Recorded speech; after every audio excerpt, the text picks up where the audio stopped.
last. I must say I'm disappointed in your progress. I imagined you'd be here sooner. Tell me, did it trouble you to murder your brothers? Did it trouble you when you ordered me into the abyss? Eternity is relentless, Raziel. When I first stole into this chamber centuries ago, I did not fathom the true power of knowledge. To know the future, Raziel. To see its paths and streams tracing out into the infinite. As a man, I could never contain such forbidden truths. But each of us is so much more than we once were. Do you not feel with all your soul how we have become like gods? As such, are we not indivisible? As long as a single one of us stands, we are legion. Our futures are predestined. Mobius foretold mine eons ago. We each play out the parts fate has written for us. Free will is an illusion. I found the tomb of Sarafan, Kane. How could you profane a priest by turning him into a vampire? How could I not? One must keep his friends close, Raziel, and his enemies even closer.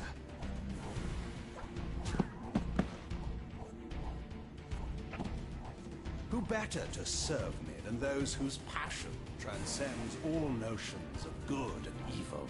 The Sarafan were saviors, defending Nazgul from the corruption that we represent. My eyes are open, Kane. I find no nobility in the unlife you rudely forced on my unwilling corpse. You may have uncovered your past, but you know nothing of it. You think the Sarafan were noble, altruistic?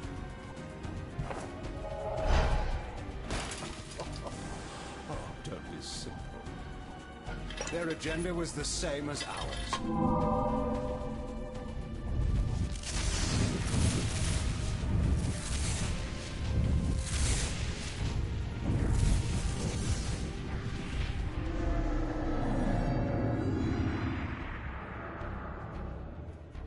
You nearly had me, Raziel.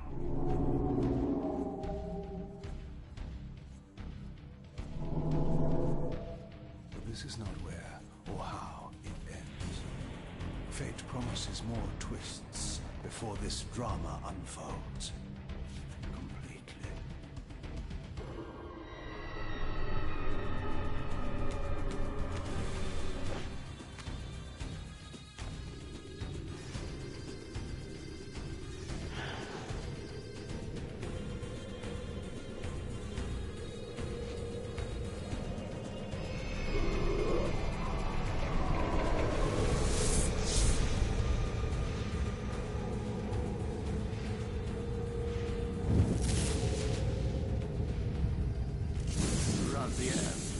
Redeemer and Destroyer, Pawn and Messiah. Welcome, time-span soul. Welcome to your destiny.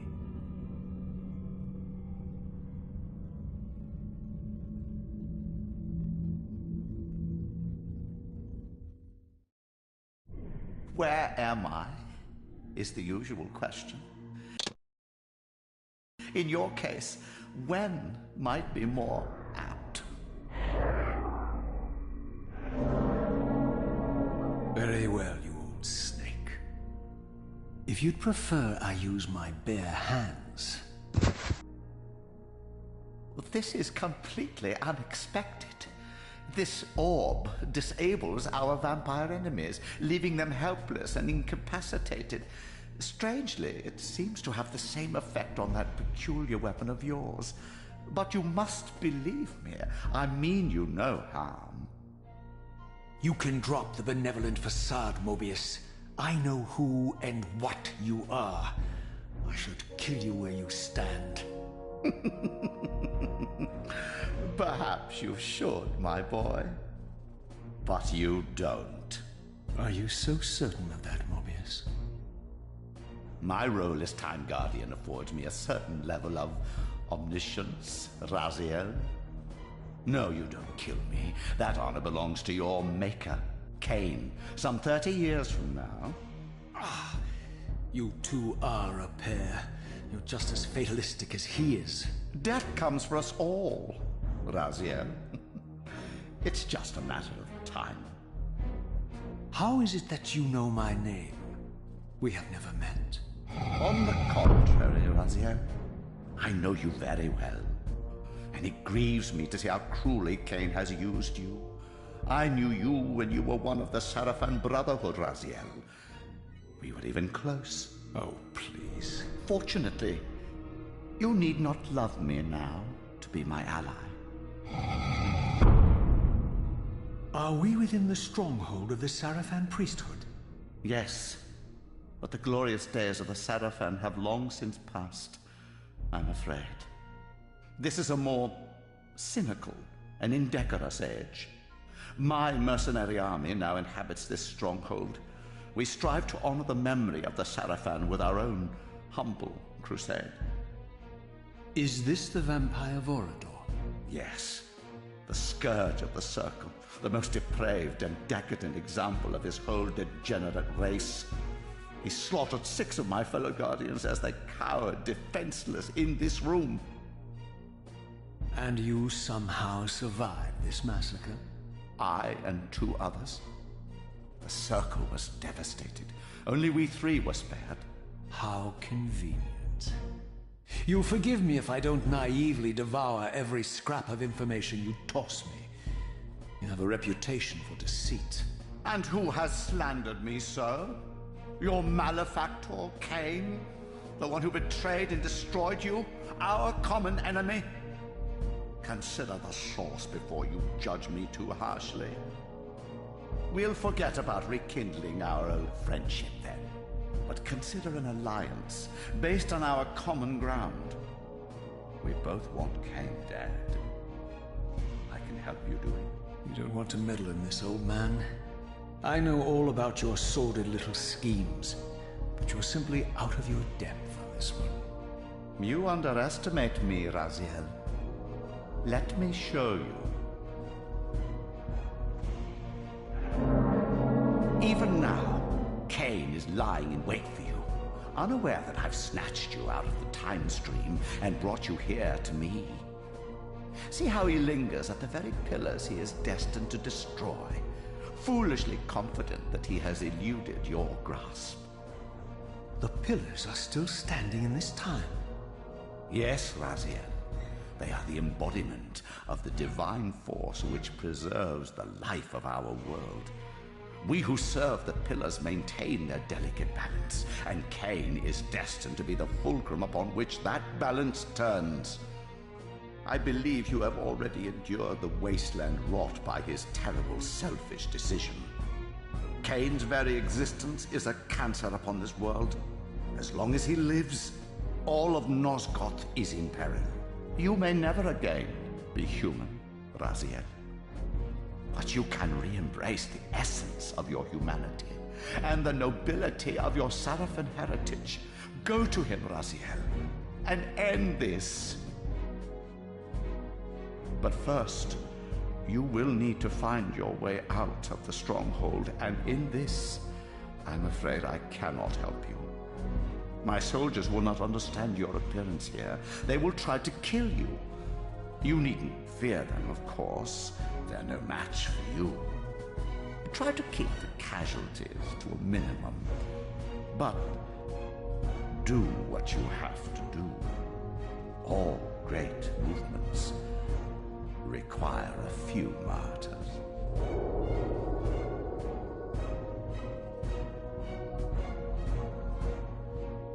Alone now, I surveyed my surroundings and noticed a second time-streaming chamber.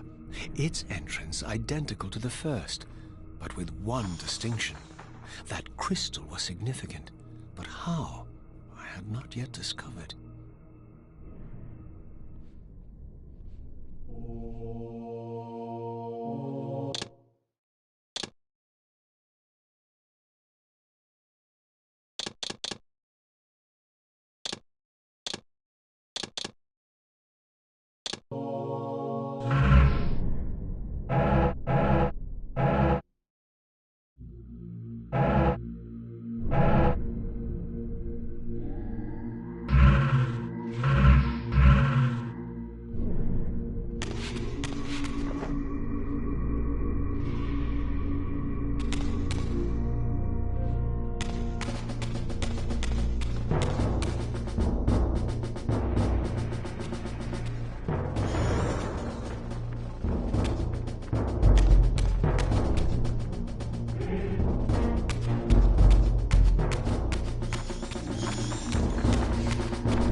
that is Sarafan priest.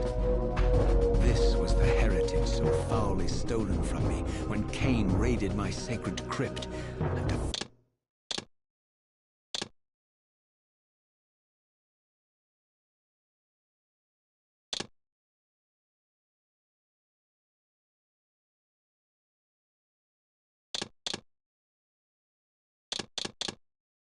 defiled me.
Away from the influence of Mobius's cursed staff, I could feel the strength of the Soul Reaver slowly returning.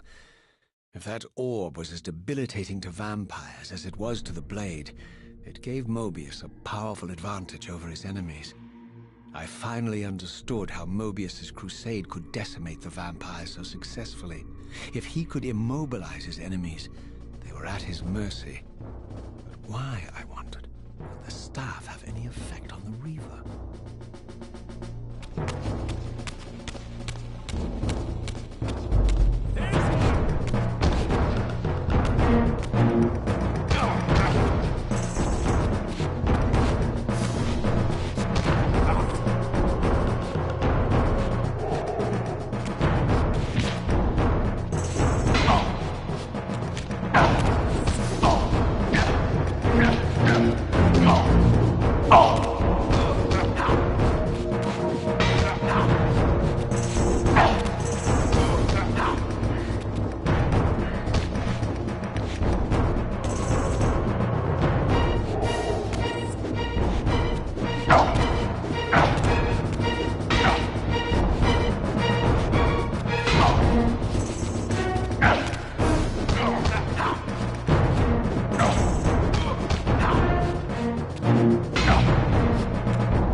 the sanctum, a strange sensation crept over me.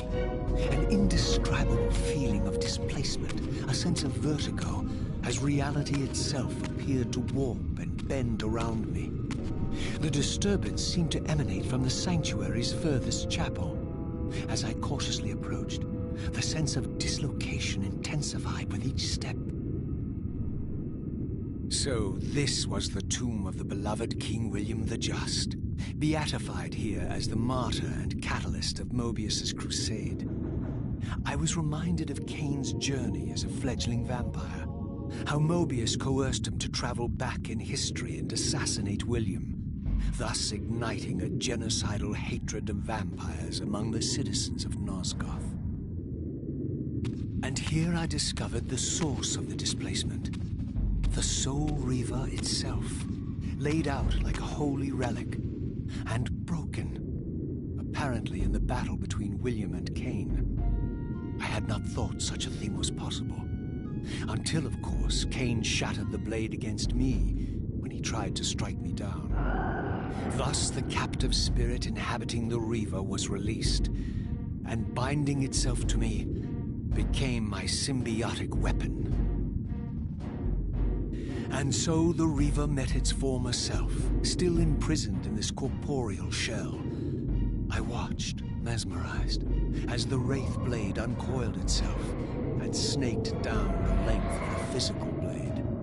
Embracing its twin, its mirror self, the Reaver's long-dormant spirit was now fully aroused, and for the first time, I felt the true presence of this other entity, willful, ravenous, and deranged from thousands of years of imprisonment. The Reaver was now in command, and I, now merely its helpless host, felt my soul being leached to restore the blade. But the Reaver knew better than to destroy its host, and just as I neared the brink of oblivion, the blade released its hold on me. As I recovered, I realized we were now bound together in a fragile alliance. The Reaver no longer merely my symbiotic weapon, but a sentient parasite competing for control. What have you done to me, Mobius? Is this your trap? How mine? Don't forget it was Kane who led you here, not I. While you curse me, the only soul in Nosgoth ready to guide and assist you, Kane laughs at our folly and revels in your dismay. These blades, now coiled in sinister embrace, have inspired terror in the hearts of creatures far more durable than you, old man. Bound together as they are, I can only imagine what they could do to your soul's fragile shell. Raziel, I beg you to stay your hand. This was none of my doing. I have sought only to aid you in your righteous quest. Why, you're trembling, Mobius. Has your confidence abandoned you? You seem to have made a fatal error by leaving your precious staff behind. Is that where all your courage comes from? Listen to me, Raziel. You don't know what you're doing. I have taken an enormous risk by appearing here before you, so defenseless, yet eager to prove my good intentions. If there's anything left of the Seraphim in you, you won't do this. While you threaten me, your true enemy eludes you. Don't concern yourself with Kane, old man. He'll join you in hell soon enough. As you said, death comes for us all. Yes, the wheel of fate demands it. What did you say? The wheel of fate. The inexorable cycle of death and rebirth to which all men are compelled. We serve the same God, Raziel. To strike me down would be striking God's own attendant. And I don't believe even you would take that risk. I tire of your games, Mobius. Now that I know you fear me, I needn't concern myself with you. Kane is waiting for me. Go then, Raziel. Seek Kane out and destroy him in the name of the one God we both serve. You, who were once a Seraphim priest, murdered, profaned, destroyed, and reborn again from his mercy. You are now most powerfully equipped to be his agent, his instrument of restoration and retribution. My own vengeance is motivation enough.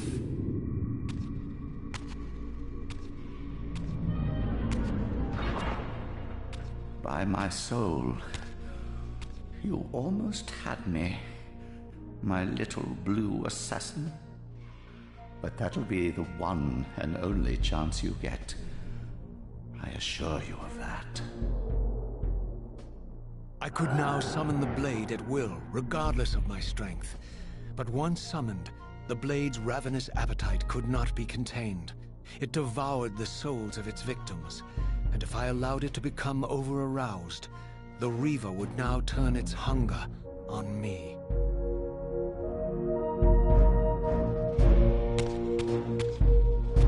So this was the legendary Janos Ordren, reputed to have been the most ancient and diabolical vampire to have ever existed.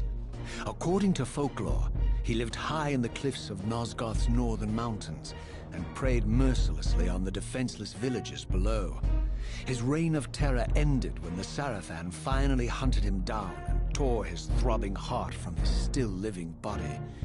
This relic came to be known as the Heart of Darkness, and was supposedly imbued with the power to restore vampiric unlife. The Sarafan therefore guarded it carefully, lest the heart fall into the hands of their enemies. But I wondered, could Janos Ordren truly have been as monstrous as depicted here? Or was this merely artistic license by the Sarafan, who sought to lionize themselves by demonizing their darkest enemy?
Strange how my history came full circle. This chapel, I realized, was a memorial to my former Sarafan brethren and myself. All of us martyred here, and then so cruelly profaned by Cain when he imposed his gift on our noble corpses. For the first time, I beheld the image of my Sarafan self, memorialized here among my fallen comrades. It tortured me to see how noble and pure I had been, and what a vile phantasm I had become, and a profound sense of injury, of loss and betrayal welled up in me, so overwhelming I could barely contain it. All I wanted at this moment was to find Cain and destroy him.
abundant life and vitality. And I knew with certainty then that the world I had left behind was nothing more than the corpse of Nosgoth, a lifeless husk bled dry by the corruption of Kain's parasitic empire. This was the fragile world Kain sacrificed to preserve his own petty life and ambition, heedless of the profound cost. The sight only deepened my resolve. I sensed that the pillars lay to the northwest. If Kain truly waited to confront me there, I would not disappoint him.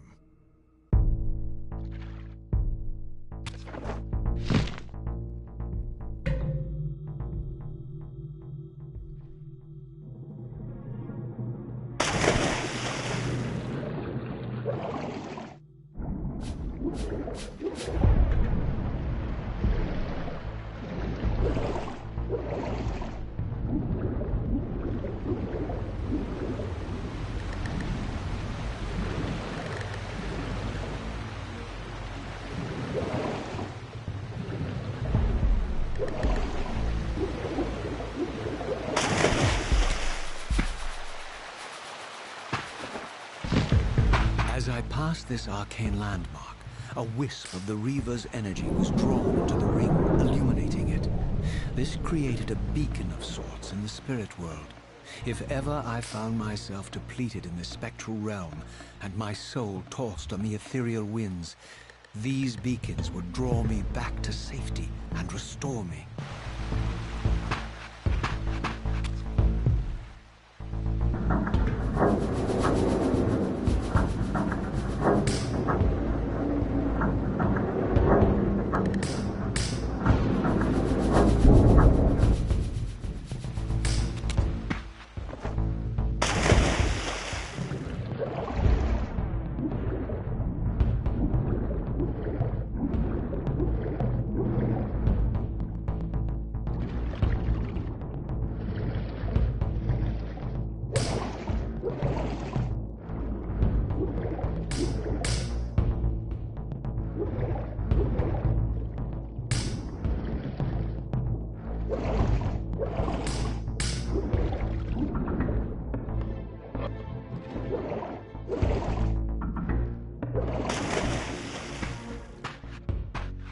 These ancient obelisks were mysteriously attuned to my spiritual essence. By simply touching the symbol, I could safely preserve an imprint of my soul, and thus create a milestone to which I could return when weary, and from which I could resume my journey.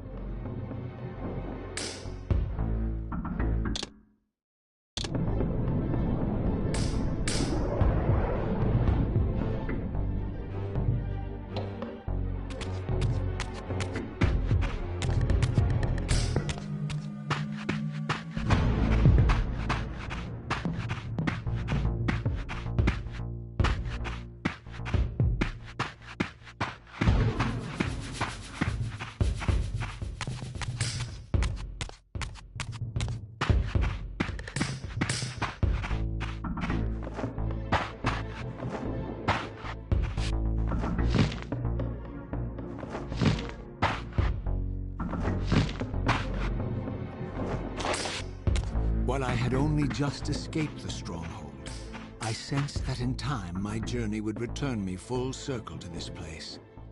Infiltrating the fortress, however, would be no small feat. The balcony that had provided my escape was now well beyond my reach, leaving this massive gateway as the only means of entry. The gates were sealed, but like the time-streaming chamber I had seen earlier, their operation was undoubtedly linked to that odd crystal mounted above the entrance.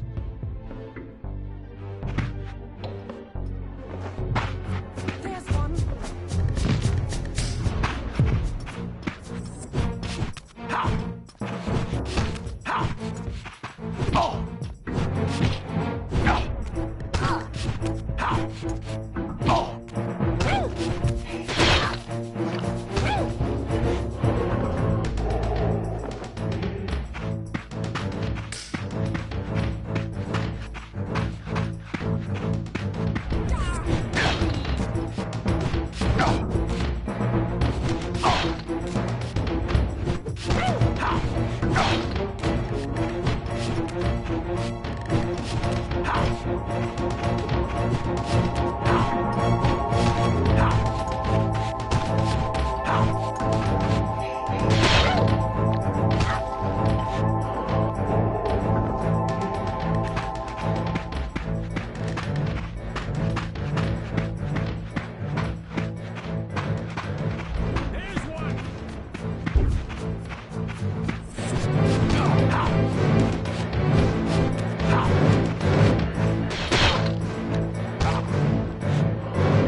nothing in common with the deranged jackals I left behind in Kane's derelict empire. They seem to retain much of their former humanity. In this era, vampires were clearly not the uncontested predators we had been. These creatures were hunted mercilessly and oppressed. And while I still believed that vampirism was a plague and had to be wiped out, there was nothing noble or righteous in this crusade. This was simply ruthless persecution.